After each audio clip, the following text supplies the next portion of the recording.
नमस्कार, मैं हूं गोपाल सिन्हा। लखनऊ रंगमंच के संगठित और आधुनिक स्वरूप के इतिहास की जानकारी की 8वीं कड़ी के साथ उपस्थित हूं। पिछली 7वीं कड़ी में लखनऊ रंगमंच के स्वर्णिम दौर यानी 70-80 के दशक में लखनऊ रंगमंच की यात्रा की जानकारी को शेयर करना आरंभ किया था। उसके आगे की जानकारी इस कड़ी में और आगे की कुछ कड़ियों में शेयर करेंगे। जैसा कि मैंने 7वीं कड़ी के अंत में जिक्र किया था, उस दौर में यानी कि 70-80 के दशक में कुछ नई नाट्य संस्थाएं स्थापित हुई थीं। कुछ नए कलाकार लखनऊ रंगमंच से जुड़े थे जिन्होंने अपने रंग कर्म की बदौलत राष्ट्र स्तर पर पहचान अर्जित करी थी और इस प्रकार लखनऊ रंगमंच को भी राष्ट्र स्तर पर पहचान मिली थी। इसी संदर्भ में शेयर करना चाहूँगा कि 70 के दशक के शुरुआत में लखनऊ नगर की प्रमुख नाट्य संस्था दर्पण की स्थापना वर्ष 1971 में हुई थी। हुआ यूं कि कानपुर नाट्य जगत के अच्छे कलाकार सुदेश बंधु जी तब तक अपनी नौकरी के सिलसिले में लखनऊ आ गए थे और यहाँ पर आकर वो यहाँ के नाट्यकर्मियों के साथ नाट्य गतिविधियों में सक्रिय हो गए थे। उनकी सक्रियता से उत्साहित होकर कानपुर दर्पण के संस्थापक और प्रदेश के रंग जगत में विशिष्ट व्यक्तित्व की पहचान रखने वाले जाने माने रंगकर्मी प्रोफेसर सत्यमूर्ति जी, जिन्हें सब लोग प्यार से मां साहब कहते थे, उनकी यह इच्छा हुई कि लखनऊ में भी दर्पण की इकाई स्थापित होनी चाहिए। उनकी इस अपेक्षा के अनुरूप सुदेश बंधु जी ने अपने सहयोगियों राम गोविंद, माया गोविंद, विमल बनर्जी, हरे कृष्ण अरोड़ा हल्लो भैया, जयदेव शर्मा कमल और उर्मिल कुमार थपलियाल जी के सहयोग से दर्पण लखनऊ की स्थापना करी। दर्पण लखनऊ की प्रथम नाट्य प्रस्तुति के रूप में विजय तेंदुलकर कृत खामोश अदालत जारी की नाट्य प्रस्तुति राम गोविंद जी के निर्देशन में मंचस्थ हुई। दर्पण लखनऊ की दूसरी नाट्य प्रस्तुति स्टील फ्रेम, जो कि विनायक पुरोहित जी के उपन्यास पर आधारित धर्मवीर भारती जी का हिंदी नाट्य रूपांतरण था, उसका मंचन राम गोविंद जी के ही निर्देशन में हुआ। इन दोनों नाट्य प्रस्तुतियों, जो कि दर्पण लखनऊ की शुरुआती दौर की प्रस्तुतियां थीं, इनमें जिन कलाकारों ने अभिनय किया उनमें प्रमुख नामों का उल्लेख अवश्य करना चाहूँगा और वो नाम हैं सुदेश बंधु, उर्मिल कुमार थपलियाल, विमल बनर्जी, हल्लो भैया, माया गोविंद, मंजू तनेजा और संतोष दर आदि। फिर 1972 के शुरुआत में राम गोविंद जी द्वारा निर्देशित पहली नाट्य प्रस्तुति खामोश अदालत जारी का प्रदर्शन हुआ। उत्तर प्रदेश संगीत नाटक अकादमी द्वारा आयोजित प्रथम राज्य नाट्य प्रतियोगिता के अंतर्गत, जहां पर यह प्रस्तुति पुरस्कृत हुई और इसके कलाकार सुदेश बंधु जी को सर्वश्रेष्ठ अभिनय का प्रथम पुरस्कार मिला। फिर 1972 में मां साहब के आमंत्रण पर देश के जाने माने नाट्य निर्देशक, जो कि एनएसडी से प्रशिक्षित भी थे,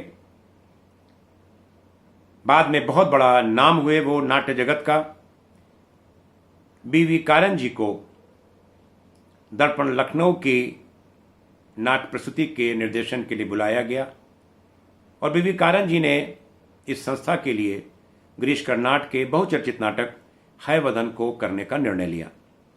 इस नाट्य प्रस्तुति में कलाकारों की आवश्यकता के अनुरूप दर्पण लखनऊ के बाहर के भी कलाकारों को आमंत्रित किया गया, जो यहाँ पर रंगमंच पर उस समय अभिनय में सक्रिय थे। उनको बुलाया गया और कुछ नए कलाकारों को भी जोड़ा गया।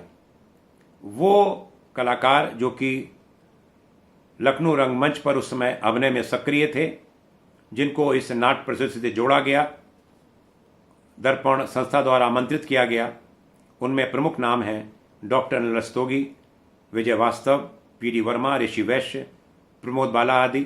और जो नए कलाकार थे जिनको जोड़ा गया, उनमें प्रमुख नाम है शोभना अग्रवाल, जो बाद में शोभना जगदीश के नाम से जानी गई, Neerja Gupta, Kamla Pandey, Anjali Gupta, Rajkumar, Rajendra Shankar Dubey, baby Shivani, baby Tulika, master Ajay आदि। उल्लेखनीय है कि इनमें से अधिकांश कलाकार, चाहे वो पुराने थे या नए, वो आगे चलकर लखनऊ रंगमंच पर कुशल अभिनेता के रूप में प्रतिष्ठित हुए।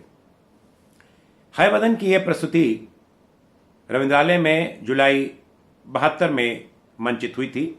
उसके बाद बीवी कारन जी ने एक और नाट्य प्रस्तुति दर्पण लखनऊ के लिए निर्देशित की और वो थी बादल सरकार की नाट्यकृति एवं इंद्रजीत, जिसका प्रदर्शन 1 नवंबर 1972 को रविंद्रालय में हुआ था।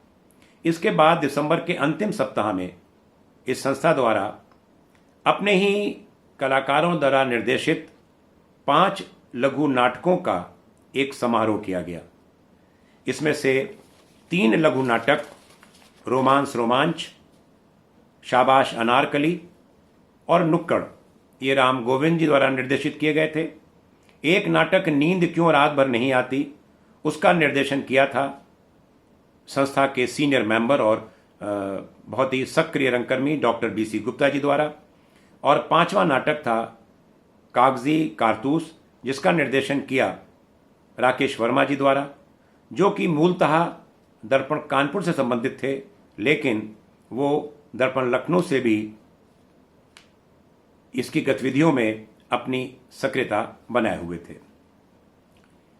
यद्यपि राम गोविंद जी द्वारा निर्देशित नाटक, जो कि दर्पण की दूसरी नाट्य प्रस्तुति थी स्टील फ्रेम, उसके प्रदर्शन समय समय पर होते रहे, लेकिन इस बीच में राम गोविंद जी और उनकी पत्नी माया गोविंद जी बंबई शिफ्ट हो गए फिल्मों में निर्माण, निर्देशन, गीत और लेखन आदि के लिए।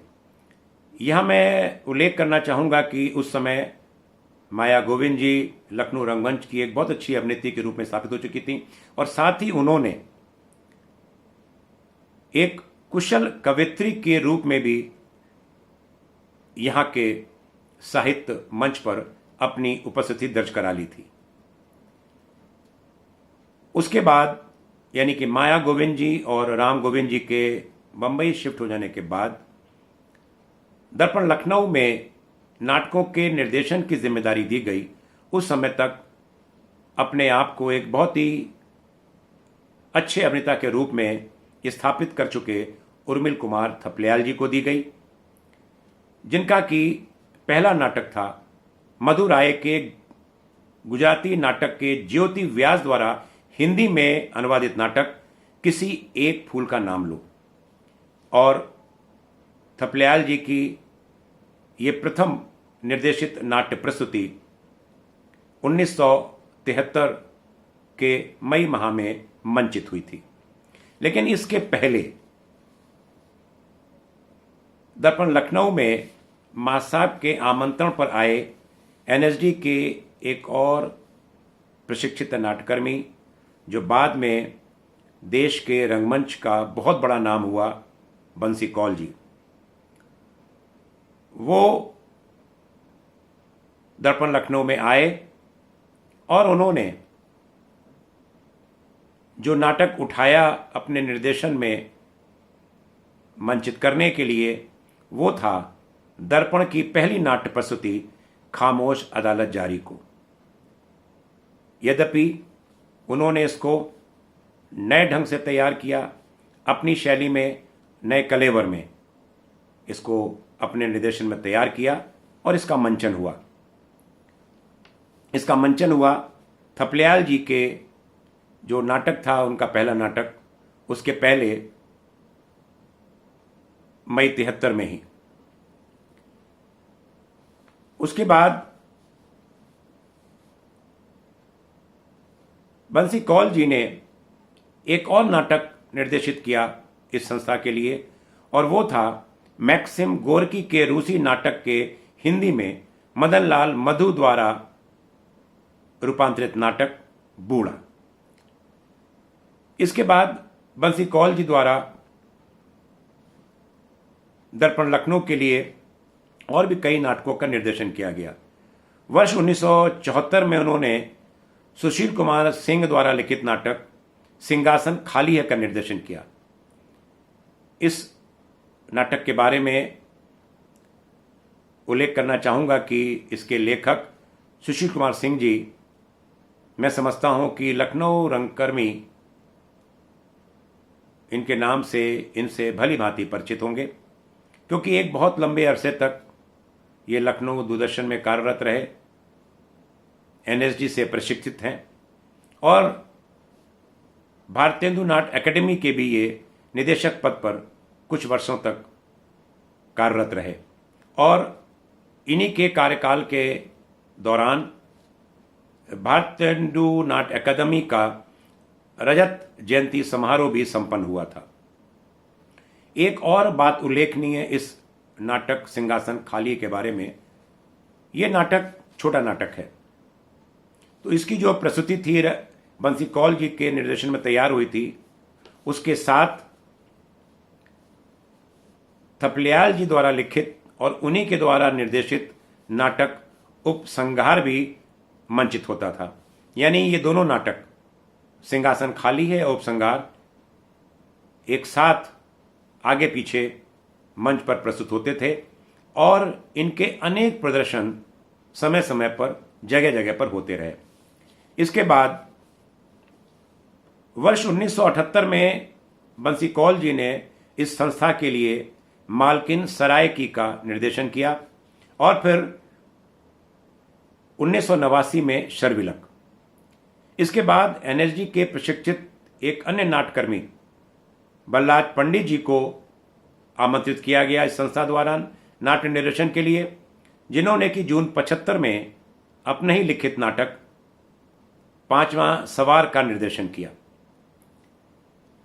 फिर उसके बाद दिल्ली रंगमंच के एक सक्रिय एवं प्रतिष्ठित रंगकर्मी रवि वासवानी जी को संस्था द्वारा बुलाया गया, जिनके द्वारा डॉक्टर धर्मवीर भारती का बहुचर्चित नाटक अंधा युग और डॉक्टर लक्ष्मी नारायण लाल कृत नाटक व्यक्तिगत का निर्देशन किया गया। ये जो रवि वासवानी जी द्वारा नाटक अंधा युग था, ये बिल्कुल नई शैली में, नए कलेवर में, नई परिकल्पना के साथ मंचस्थ हुआ था और इसकी इसी विशिष्टता के कारण ये उस समय काफ़ी लंबे समय तक चर्चा का विषय बना रहा। इस बीच समय समय पर संस्था के लिए उर्मिल कुमार थपलियाल जी भी नाटकों का निर्देशन कर रहे थे। उन्होंने 1975 में बादल सरकार के मूल नाटक का प्रतिभा अग्रवाल जी द्वारा हिंदी में अनुदित नाटक अबू हसन का निर्देशन किया।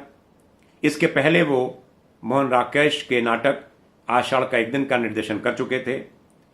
फिर उन्होंने वर्ष 1976 में सुरेंद्र वर्मा का लिखित नाटक सूर्य की अंतिम किरण से सूर्य की पहली किरण का निर्देशन किया, उसका मंचन हुआ। फिर गिरीश कर्नाड कृत नाटक है वदन, जो कि बीवी कारन जी ने दर्पण लखनऊ के लिए, इसी संस्था के लिए निर्देशित किया था, वही नाटक थपलियाल जी ने किया। लेकिन ये प्रस्तुति उन्होंने गढ़वाली लोक शैली में प्रस्तुत की थी। पहले उसको उन्होंने गढ़वाली लोक शैली में रूपांतरित किया और फिर इसका निर्देशन कर इस नाटक का इस प्रकार दोबारा मंचन हुआ। फिर उन्होंने वर्ष 1977 में मुदा राक्षस जी का नाटक गुफाएं निर्देशित किया। नाटक सूर्य की अंतिम किरण से सूर्य की पहली किरण तक के बारे में बताना है कि वर्ष 1977 के आरंभ में उत्तर प्रदेश संगीत नाटक अकादमी द्वारा आयोजित राज्य नाट्य प्रतियोगिता में ये नाटक मंचित हुआ था और इसको 6 पुरस्कार मिले, प्रस्तुति के लिए, निर्देशन के लिए, रंगदीपन के लिए और महिला और पुरुष कलाकारों में अभिनय के लिए। लेकिन जहाँ तक मेरी जानकारी है, इसी नाटक को, ये जो नाटक था थपलियाल द्वारा निर्देशित सूर्य की अंतिम किरण से सूर्य की पहली किरण तक, इसने प्रतिभाग किया था उत्तर प्रदेश संगीत नाटक अकादमी के एक संभागीय समारोह में, इस मुख्य आयोजन के पहले, और उसमें विजय वास्तव जी को अभिनय में पुरस्कार मिला था। इस प्रकार थपलियाल जी का निर्देशन का कार्य संस्था में चलता रहा। दर्पण की गतिविधियां भी आगे इस दौर में चलती रहीं। इस सब की जानकारी हम शेयर करेंगे अगली कड़ी में। तब तक के लिए मुझे इजाज़त दीजिए। तो मिलते हैं दर्पण की गतिविधियों की जानकारी, आगे की जानकारी अगली कड़ी में, यानी कि 9वीं कड़ी में। तब तक के लिए नमस्कार।